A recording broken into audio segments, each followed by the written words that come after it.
स्वर्गीय आसमानी बाप, आज के वचन पर तू आशीष बरकत दे ताकि तेरा फजल, तेरा अनुग्रह आज के वचन पर हो। ये प्रार्थना यीशु के नाम से मांगते हैं, आमीन। मेरे प्यारे भाई बहनों, अभी आपके सामने में वचन में से पढ़ूंगा यिर्मयाह 2 की 22 आयत। चाहे तू अपने आप को सज्जी से धोए और बहुत सा साबुन भी प्रयोग करे, तो भी तेरे अधर्म का धब्बा मेरे सामने बना रहेगा। प्रभु यहोवा की यही वाणी है। मेरे प्यारे भाई और बहनों, कई बार हम कहते हैं हमारे जीवन में पाप नहीं है, हमारे जीवन में अधर्म नहीं है, लेकिन यहां इस यिर्मयाह के वचन में क्या लिखा हुआ है? तुम अपने चाहे कोई भी साबुन का भी प्रयोग करोगे तो एक गुनाह का जो धब्बा है, जो पाप का धब्बा है, मेरे सामने में बना रहेगा, यानी यहोवा के सामने बना रहेगा।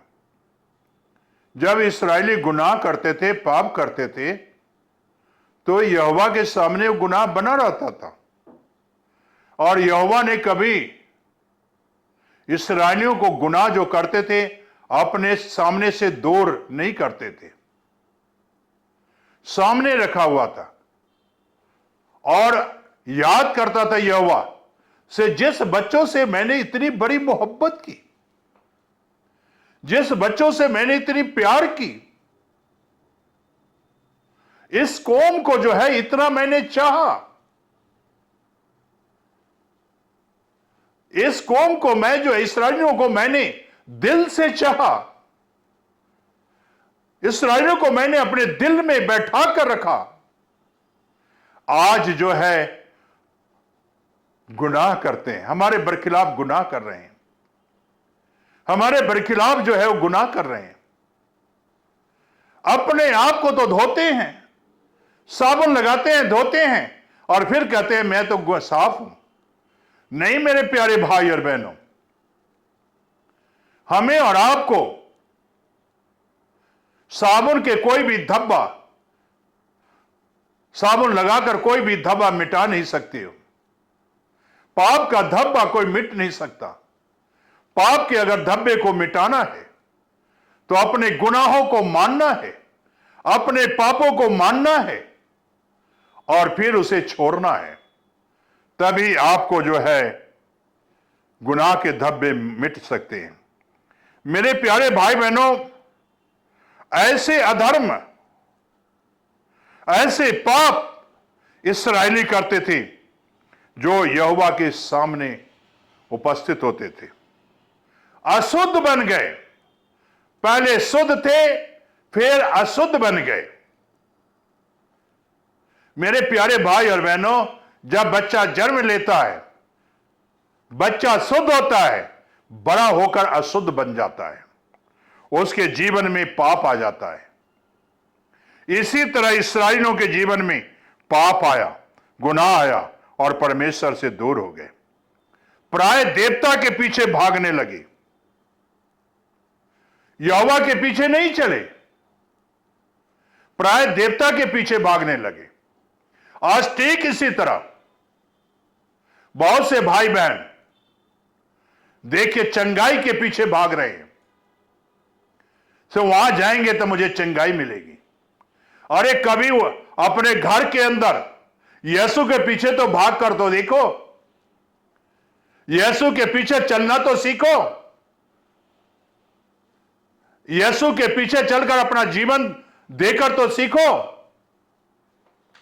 इधर उधर भागते हैं,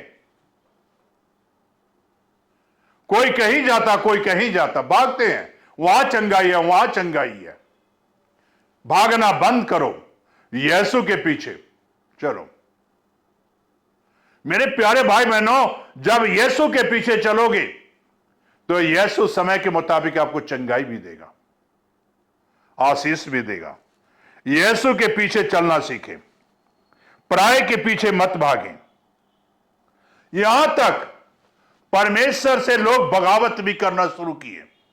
आज देखिए यीशु से कई कौमों बगावत भी करते हैं, लेकिन मेरे प्यारे भाई बहनों, उस समय में भी इस्राएली बगावत करते थे। सच्चे परमेश्वर को वो जानना ही नहीं चाहते थे। सच्चे परमेश्वर के पीछे वो चलना ही नहीं चाहते थे, जानना ही नहीं चाहते थे। और मेरे प्यारे भाई बहनों, जब वो जानना ही नहीं चाहते थे तब परमेश्वर उन्हें छोड़ देता था। भरे बुरे बोलते थे। आज मसीह को भी कई भाई बहन भरे बुरे बोलते हैं।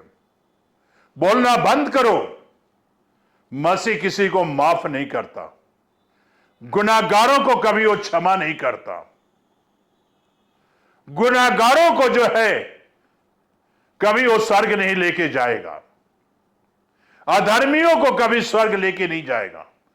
कोई भी पापियों को स्वर्ग लेके नहीं जाएगा। इसलिए मेरे प्यारे भाई और बहनों, आज अपने पाप को मानो। अधर्म में अगर आज फंसे हो तो अधर्म में फंसे हो तो आज निकलो, यीशु के पास आ जाओ। यीशु के पास आओ, वो जीवन देगा। यीशु आपको जिंदगी देगा और यीशु आपके गुनाह के धब्बों को मिटा देगा। आपके जीवन में जो गुनाह है और गुनाह के धब्बे हैं वो आपको दिखाई नहीं देता, लेकिन परमेश्वर को दिखाई देता है धब्बे। वो धब्बे यीशु को नजर आ रहा है। पाप के धब्बे को नजर आ रहा है। गुनाह के धब्बे को नजर आ रहा है। से आपके जिंदगी में कितने धब्बे हैं। इस धब्बे को अगर मिटाना है, सच्चे दिल से यीशु के पास आओ, तौबा करो से प्रभु हम गुनाहगार हैं, हम पापी हैं। इस गुनाह को कोई भी साफ नहीं कर सकता। इस अधर्म को कोई मिटा नहीं सकता। यीशु तेरा लहू आज इस पापों को मिटा सकता है। तेरा लहू इस धब्बों को धो सकता है। प्रभु यीशु मेरे जीवन में आ, मेरे जिंदगी में आ यीशु, और इस गुनाह के धब्बे को मिटा दे, इस पाप के धब्बे को मिटा दे।